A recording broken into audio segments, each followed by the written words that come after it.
Okay, thank you, bud. Ah, shit.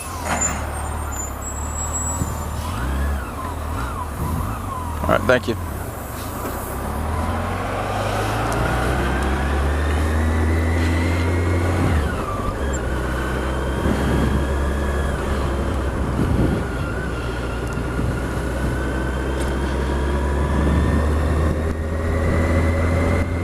Radio off. Okay. What I thought I'd talk about today was sometimes you meet some of the best friends that you've ever had through weird situations. I was talking to a guy who's been my best friend since I was 17, Ray, I went to high school in Fort Worth, Texas, Northside High School, Fort Worth, Texas. And how I met Ray was he just moved, him and his family moved from Norwalk, California to Fort Worth. And so one day at football practice, there's this huge guy. I mean, this was 17, I was junior in high school. And so his first time playing high school ball, so I was on JV team. He just transferred out, so he was on JV team. And we had we had a huge team. We had one guy, Dana Madewell, him and this other guy named Ruben. They claimed they were 255, but I think you could tack an extra 20 pounds on those two boys. And then we had a few other guys, well over 200 pounds on our JV team. So, we were bigger than our varsity team. But to get back to it,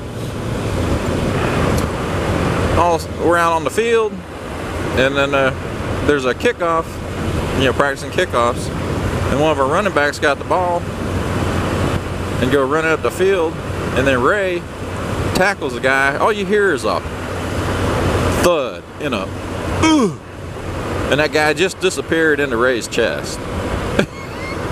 It's so, when everybody peeled up off him, the guy's laying there. Shit, he had 2 broke collarbones, because it seemed like all of Ray's high school coaches were like pro guys, and this guy was, like I say, he was easy. I was 6'2", I'd say he's 2-3 inches taller than me, and he had to weigh 310, 320, I would think. And this is in freaking high school, the junior. And so then he lined up across me. I was offensive lineman and defense too, but he was playing defense, I was playing offense this day. I don't know if he head slapped me or what, but all I saw was stars. And I was like, Jesus Christ, this guy is a freaking monster. But he was huge, but he didn't have big legs. Like I had tree trunk legs, but this guy had long legs, and he had a chest like a whiskey barrel, just big, and wasn't fat. That's the whole thing. He wasn't fat, and he was fast for a guy his size. But he nailed me, and I was like, holy shit. And so a couple days after that, I had a messed up knee, and so they used to tape my leg up. And the coach used to always say, "Man, Joe, you got legs like a tree." And so they used a lot of tape, and this shit was real sticky. And so the other guys there got taped up too. And you know how it is in the locker room. Somebody starts throwing tape and shit, and popping each other or whatever. And so this day, I had a bunch of tape, and I compact that shit down, probably the size of a baseball, maybe just a little bit smaller, and it was hard. And I was aiming toward the other side directly in front of me. And I threw that thing with everything I could. And the tape stuck to my finger, and it curved. And it was just a straight line.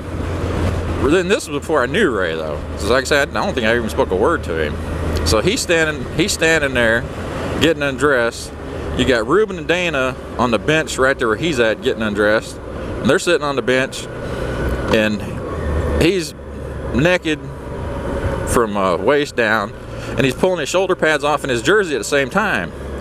So he's got this shit over his head so he can't see, and he's like stretched out, getting ready to take this off, and that ball of tape just beeline, bam, straight in his nuts.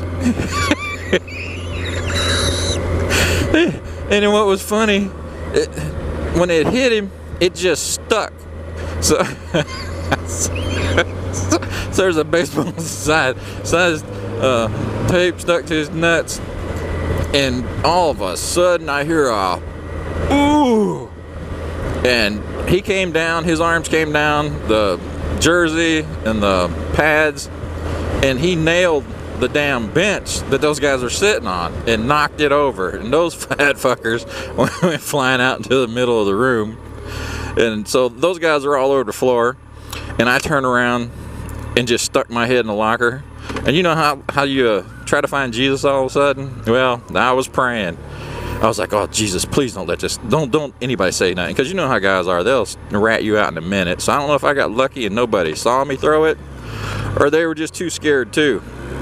Because like I say, you know some people, when you run up on them, that this guy could just pound your ass. I mean, I was a big old boy too, and I know how to fight, but he's just ungodly strong. And it was like seeing the Incredible Hulk in your locker room. That's just what he looked like. Man, he was pissed. And that's the only time. I'm 53 now, and I've never ever seen him upset or lose his cool about anything. He's the most calm, cool, collective guy I've ever met. He thinks a lot. So he doesn't smile much. Sometimes when you talk to him stuff, he's smiling, but if he's just sitting there thinking, but he's a thinking guy. But that's how I don't think I said anything. After that, we got to know each other. I worked at his place and got him on there, and I had a car, so we became best buds after that. And he's always been there. You have some friends that you can't count on them worth of shit, but then you have others that are, if you're lucky, you have one that you could bank your life on him coming through for you. Well, he's that type of guy. But that's my little story about how I met my best friend. And I thought it was kind of amusing. After talking to him yesterday, I was thinking about that. So oh well. You guys enjoy. Have a good day. As you can tell, it's such bad weather out here in California. I know y'all are enjoying all your snow up in Boston and New York and